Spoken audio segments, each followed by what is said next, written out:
प्रिय छात्रों, Verde Hindi classes में आपका स्वागत है। प्रिय छात्रों, आपके बोर्ड परीक्षा को ध्यान में रखकर हम कुछ महत्वपूर्ण गद्यांशों पर आधारित प्रश्नोत्तर को लेकर आए हुए हैं। ये श्रृंखला लगातार चलती रहेगी। प्रश्न संख्या 3 के अंतर्गत कुल 10 अंक का गद्यांश पर आधारित प्रश्नोत्तर पूछा जाता है। प्रश्न संख्या 3 में 2 गद्यांश दिए जाते हैं और दोनों में से किसी एक गद्यांश को पढ़कर उन पर पूछे जाने वाले 5 प्रश्नों का समुचित उत्तर आपको देना होता है। प्रत्येक उत्तर 2-2 अंक के होते हैं। इस प्रकार से कुल 10 अंक आपको इन गद्यांशों पर प्राप्त हो जाते हैं और बहुत ही आसानी से प्राप्त होते हैं, बहुत सरल होते हैं, किंतु छात्र अक्सर इनके उत्तर को देने में गलतियां कर जाते हैं। इसलिए आपके बोर्ड परीक्षा को ध्यान में रखते हुए आपको अच्छे अंक प्राप्त हों, हम कुछ महत्वपूर्ण गद्यांशों को लेकर आए हुए हैं और इनको पढ़ेंगे और इन पर पूछे जाने वाले प्रश्नों के उत्तर देना सीखेंगे। पहला गद्यांश जो हम आप लोगों के ला रहे हैं, इस गद्यांश को ध्यान से पढ़िएगा। किसी भी गद्यांश पर पूछे गए प्रश्नों का उत्तर देने के लिए आवश्यक है कि उसे ध्यान से पढ़ा जाए और फिर उन पर पूछे गए प्रश्नों का उत्तर इसी गद्यांश में ढूंढा जाए। आसानी से इस गद्यांश में आपको उन सब प्रश्नों के उत्तर प्राप्त हो जाएंगे। यह गद्यांश वर्ष 2015, 2017, 2019 की बोर्ड परीक्षा में पूछा जा चुका है। भूमि का निर्माण देवों ने किया है, वह अनंत काल से है। उसके भौतिक रूप, सौंदर्य और समृद्धि के प्रति सचेत होना हमारा आवश्यक कर्तव्य है। भूमि के पार्थिव स्वरूप के प्रति हम जितने अधिक जागरूक होंगे, उतनी ही हमारी राष्ट्रीयता बलवती हो सकेगी। यह पृथ्वी सच्चे अर्थों में समस्त राष्ट्रीय विचारधाराओं की जननी है। जो राष्ट्रीयता पृथ्वी के साथ नहीं जुड़ी, वह निर्मूल होती है। राष्ट्रीयता की जड़ें पृथ्वी में जितनी गहरी होंगी, उतना ही राष्ट्रीय भावों का अंकुर पल्लवित होगा। इसलिए पृथ्वी के भौतिक स्वरूप की आद्योपांत जानकारी प्राप्त करना, उसकी सुंदरता, उपयोगिता और महिमा को पहचानना आवश्यक धर्म है। अब इस पर पूछे जाने वाले कुछ प्रश्न जो कि आपकी विगत बोर्ड परीक्षाओं में पूछे गए हैं। पहला प्रश्न है, गद्यांश के पाठ का शीर्षक और लेखक का नाम लिखिए या उपर्युक्त गद्यांश का संदर्भ लिखिए। तो आप चाहें तो इसके पाठ के शीर्षक और लेखक का नाम लिख सकते हैं, वो भी सही होगा, उस पर भी आपको 2 अंक प्राप्त होंगे। लेकिन हमारा सुझाव ये है कि आप एक अच्छा सा संदर्भ दीजिए जिससे एग्जामिनर पर, परीक्षक पर आपके उस संदर्भ का प्रभाव पड़े। अब आपको पहचानना है कि यह गद्यांश कहाँ से लिया गया है। आप जब इसे पढ़ोगे तो अपने आप समझ जाओगे कि यह राष्ट्र का स्वरूप नामक पाठ से है और इसके लेखक वासुदेव शरण अग्रवाल जी हैं। आप इसका संदर्भ दे सकते हो अच्छा सा, या तो चाहे आप लिख सकते हो कि पाठ का नाम राष्ट्र का स्वरूप और लेखक का नाम वासुदेव शरण अग्रवाल, और आप संदर्भ भी लिख सकते हो कि प्रस्तुत गद्यांश प्रसिद्ध साहित्यकार डॉक्टर वासुदेव शरण अग्रवाल द्वारा लिखित राष्ट्र का स्वरूप नामक निबंध से उद्धृत है। यह निबंध हमारी हिंदी की पाठ्य पुस्तक के गद्य भाग में संकलित है। दूसरा प्रश्न इसका आया कि रेखांकित अंश की व्याख्या कीजिए। अब रेखांकित अंश को हमें ध्यान से पढ़ना होगा और हम उस रेखांकित अंश को पढ़कर जो हमारी समझ में आएगा, अपने मन से उसकी हम व्याख्या करेंगे। अब रेखांकित अंश यहाँ पर है कि जो राष्ट्रीयता पृथ्वी के साथ नहीं जुड़ी, वह निर्मूल होती है। राष्ट्रीयता की जड़ें पृथ्वी में जितनी गहरी होंगी, उतना ही राष्ट्रीय भावों का अंकुर पल्लवित होगा। इसलिए पृथ्वी के भौतिक स्वरूप की आद्योपांत जानकारी प्राप्त करना, उसकी सुंदरता, उपयोगिता और महिमा को पहचानना आवश्यक धर्म है। लेखक यहाँ पर कहना चाह रहा है, डॉक्टर वासुदेव शरण अग्रवाल यहाँ पर बताना चाह रहे हैं कि जो राष्ट्रीय विचारधारा पृथ्वी से संबद्ध नहीं होती वह आधार विहीन होती है और उसका अस्तित्व अल्प समय में ही समाप्त हो जाता है। वस्तुतः हम पृथ्वी के गौरवपूर्ण अस्तित्व के प्रति जितना अधिक सचेत रहते हैं उतनी ही अधिक राष्ट्रीयता के बलवती होने की संभावना रहती है। राष्ट्रीयता का आधार जितना सशक्त होगा, राष्ट्रीय भावनाएं भी उतनी ही अधिक विकसित होंगी।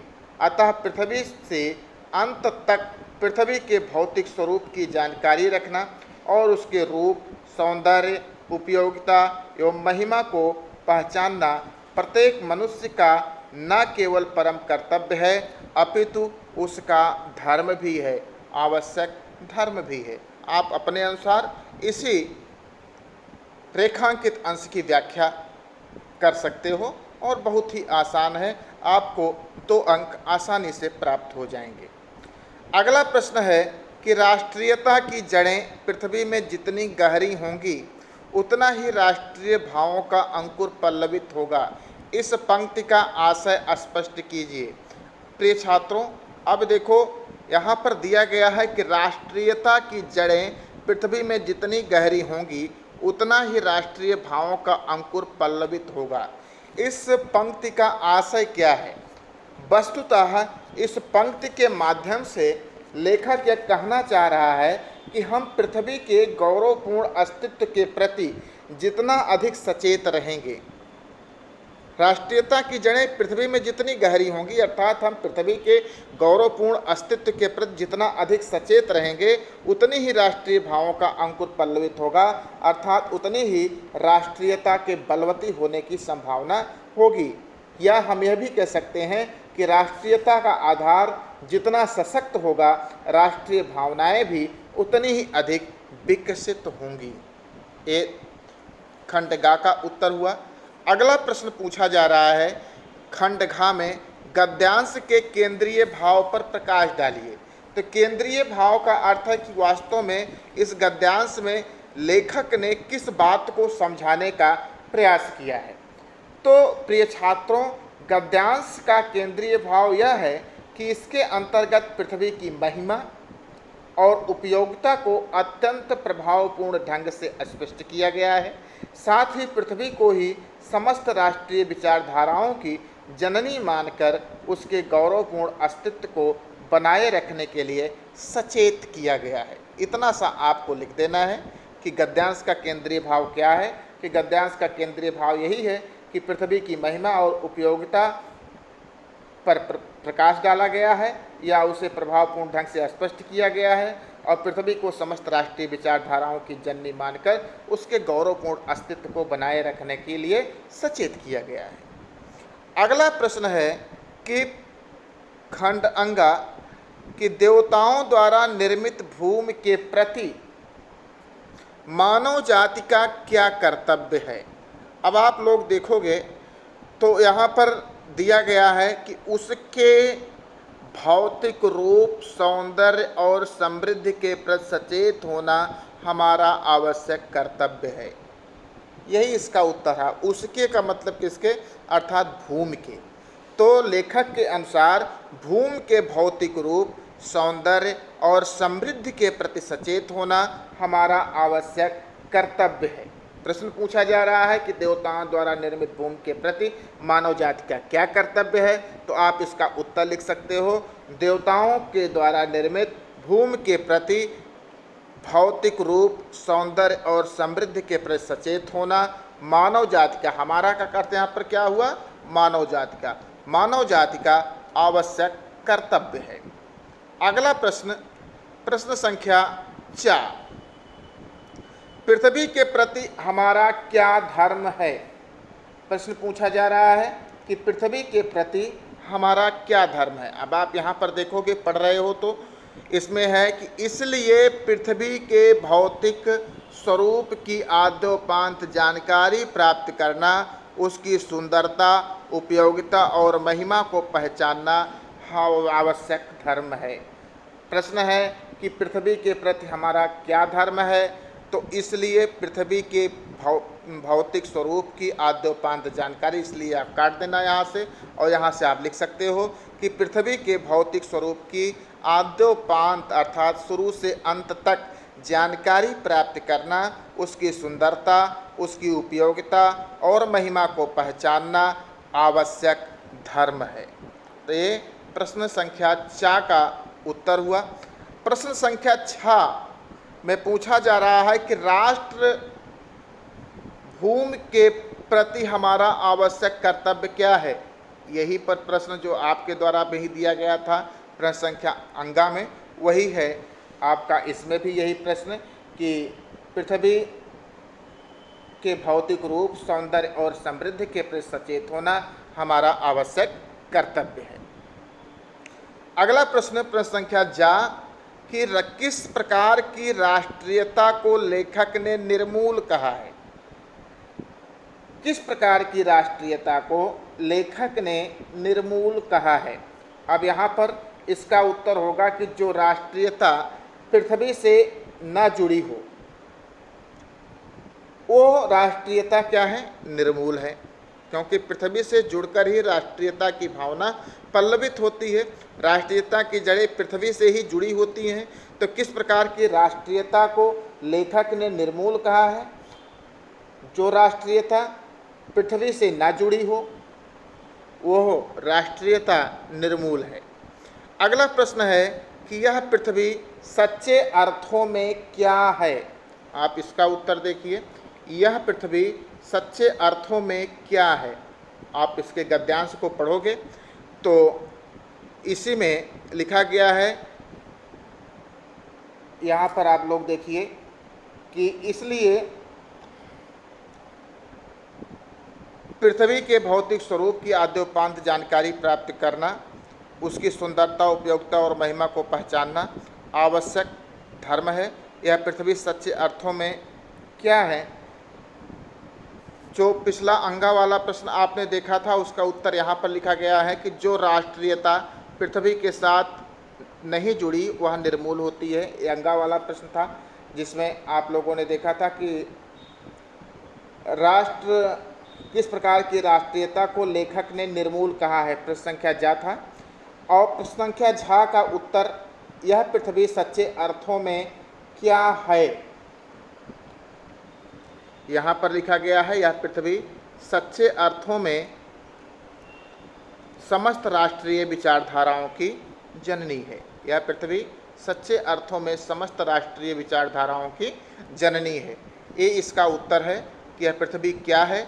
यह पृथ्वी सच्चे अर्थों में समस्त राष्ट्रीय विचारधाराओं की जननी है। अगला प्रश्न, यह पृथ्वी सच्चे अर्थों में क्या है। ये तो हो ही गया कि यह पृथ्वी सच्चे अर्थों में समस्त राष्ट्रीय विचारधाराओं की जननी है। अगला प्रश्न, भूमि का निर्माण किसने किया है और कब से है। तो ये शुरू में ही दिया गया है कि भूमि का निर्माण देवों ने किया है और वह कब से है, वह अनंत काल से है। यही आपको लिख देना है कि भूमि का निर्माण देवों ने किया है और वह अनंत काल से है। अगला प्रश्न कि भूमि के पार्थिव स्वरूप के प्रति जागरूक होने का परिणाम क्या होगा। प्रश्न पूछा जा रहा है कि भूमि के पार्थिव स्वरूप के प्रति जागरूक होने का क्या परिणाम होगा। तो पार्थिव स्वरूप के प्रति हम जागरूक होंगे तो क्या परिणाम होगा कि भूमि के पार्थिव स्वरूप के प्रति हम जितने अधिक जागरूक होंगे उतनी ही हमारी राष्ट्रीयता की भावना बलवती हो सकेगी। तो इसका सीधा सीधा उत्तर इसी आपको गद्यांश में मिल जाएगा कि भूमि के पार्थिव स्वरूप के प्रति जागरूक होने का परिणाम ये होगा कि हमारी राष्ट्रीयता उतनी ही बलवती होगी जितने ही हम उसके पार्थिव स्वरूप के प्रति जागरूक होंगे। सीधा सा प्रश्न आपको गद्यांश में प्रश्न के उत्तर मिल जा रहे हैं। अगला प्रश्न है, लेखक पृथ्वी को सच्चे अर्थों में क्या मानता है। तो लेखक पृथ्वी को सच्चे अर्थों में क्या मानता है कि यह पृथ्वी समस्त राष्ट्रीय विचारधाराओं की जननी है। सच्चे अर्थों में क्या है? यह पृथ्वी सच्चे अर्थों में समस्त राष्ट्रीय विचारधाराओं की जननी है। तो प्रिय छात्रों, ये इस प्रकार से आपके इस गद्यांश पर पूछे गए कुछ प्रश्न थे, जिनका उत्तर इसी गद्यांश में उपलब्ध था। आप इसी गद्यांश में ढूंढोगे, आपको समस्त उत्तर यहीं से प्राप्त हो जाएंगे और आप 10 अंक आसानी से प्राप्त कर सकते हो। एक और गद्यांश हम लेते हैं कि धरती माता की कोख में जो अमूल्य निधियां भरी हैं, जिनके कारण वह वसुंधरा कहलाती है, उससे कौन परिचित ना होना चाहेगा।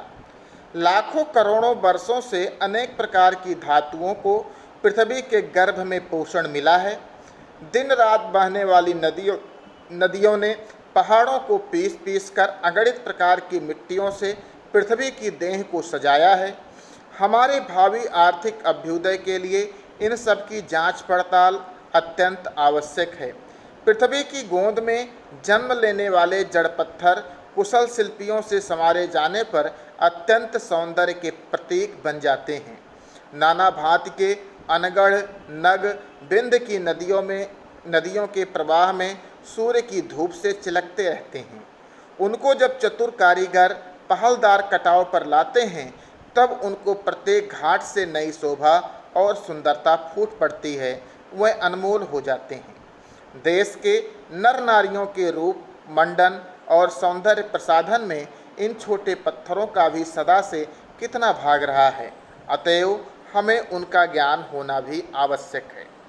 अब इस पर 5 प्रश्न जो पूछे जाते हैं, हमारे कुछ ज़्यादा प्रश्न हैं जो बोर्ड परीक्षाओं में पूछे गए हैं, उसको हम देखते हैं। पहला प्रश्न तो हमेशा यही होता है कि गद्यांश के पाठ का शीर्षक और लेखक का नाम लिखिए या गद्यांश का संदर्भ लिखिए। तो प्रिय छात्रों, पाठ वही है। प्रस्तुत पाठ का नाम राष्ट्र का स्वरूप और लेखक का नाम डॉक्टर वासुदेव शरण अग्रवाल, या आप संदर्भ भी लिख सकते हो कि प्रस्तुत गद्यांश प्रसिद्ध साहित्यकार डॉक्टर वासुदेव शरण अग्रवाल द्वारा लिखित राष्ट्र का स्वरूप नामक निबंध से उद्धृत है। रेखांकित अंश की व्याख्या कीजिए। अब यहाँ पर रेखांकित अंश क्या है? आर्थिक अभ्युदय के लिए इन सब की जांच पड़ताल अत्यंत आवश्यक है। किसकी जांच पड़ताल? किसके बारे में कहा जा रहा है? यहाँ पर कहा जा रहा है कि लाखों करोड़ों वर्षों से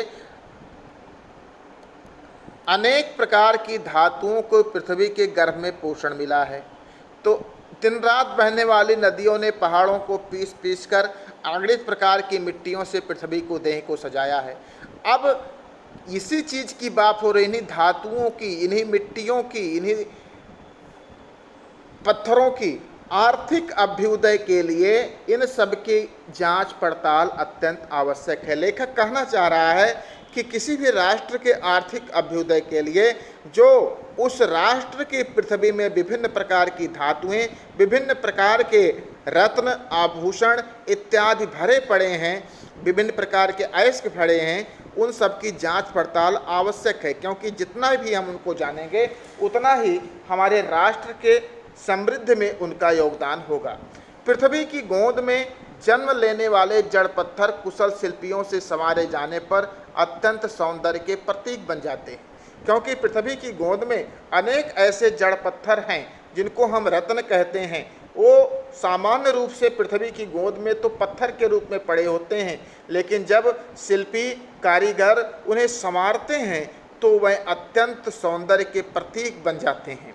नाना भांति के अनगढ़ नग बिंद की नदियों के प्रवाह में सूर्य की धूप से चिलकते रहते हैं।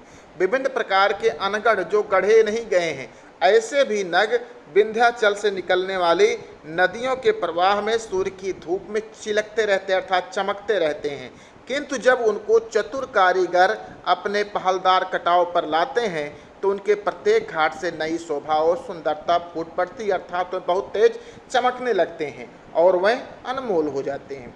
बस इसी को आपको व्याख्या करनी है और इतना आप व्याख्या कर दोगे 2 अंक का हो जाएगा।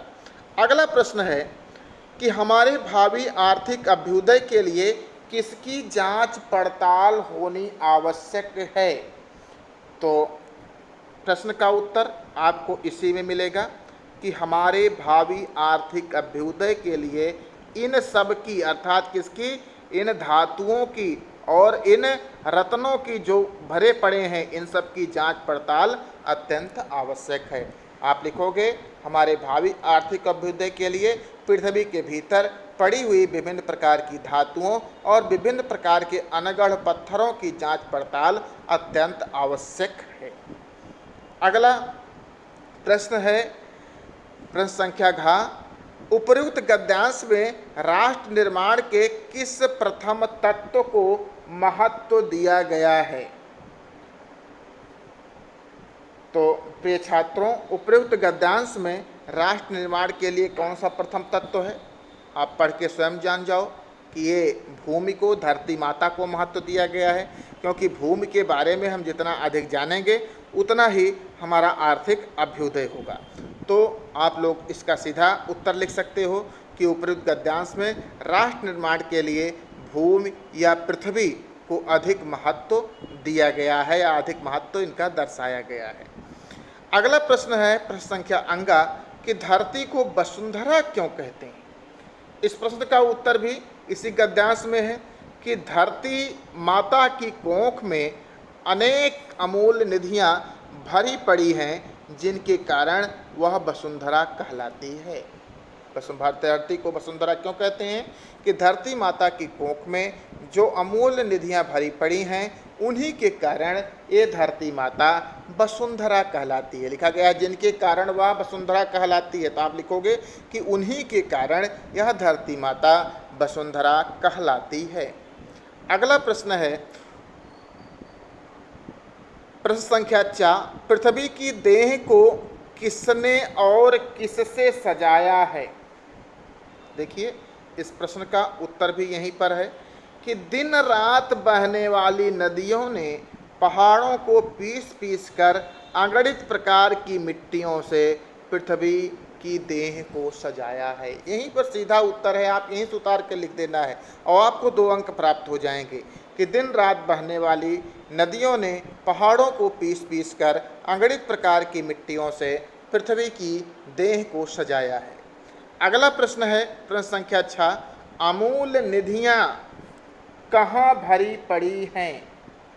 तो अमूल्य निधियां कहाँ भरी पड़ी हैं, आपने पढ़ लिया पूरा कि अमूल्य निधियां धरती माता की कोख में भरी पड़ी हैं। आप इसको विभिन्न प्रकार की अमूल्य निधियां धरती माता की कोख में भरी पड़ी हैं, आप इसको उत्तर लिख सकते हो आसानी से। धरती माता की कोख में अमूल्य निधियां भरी पड़ी हैं, ऊपर वाली लाइन ही है कि विभिन्न प्रकार की अमूल्य निधियां धरती माता की कोख में भरी पड़ी है। तो प्रिय छात्रों, इस प्रकार से आपको गद्यांश पूछे जाएंगे और उन पर 2-2 अंक के 5 प्रश्न पूछे जाएंगे। पहला प्रश्न सामान्य रूप से संदर्भ का ही होगा और दूसरा प्रश्न सामान्य रूप से रेखांकित तत्व की व्याख्या का होगा और बाकी 3 प्रश्न उस गद्यांश में से आपको छांट कर लिखने होंगे, जिसको आसानी से आप छांट कर लिख सकते हो और आप इस पर 10 अंक आसानी से प्राप्त कर सकते हो। आपको यह वीडियो कैसा लगा इसको अवश्य कमेंट में लिखिएगा और इसको लाइक और शेयर भी अवश्य कीजिएगा। धन्यवाद।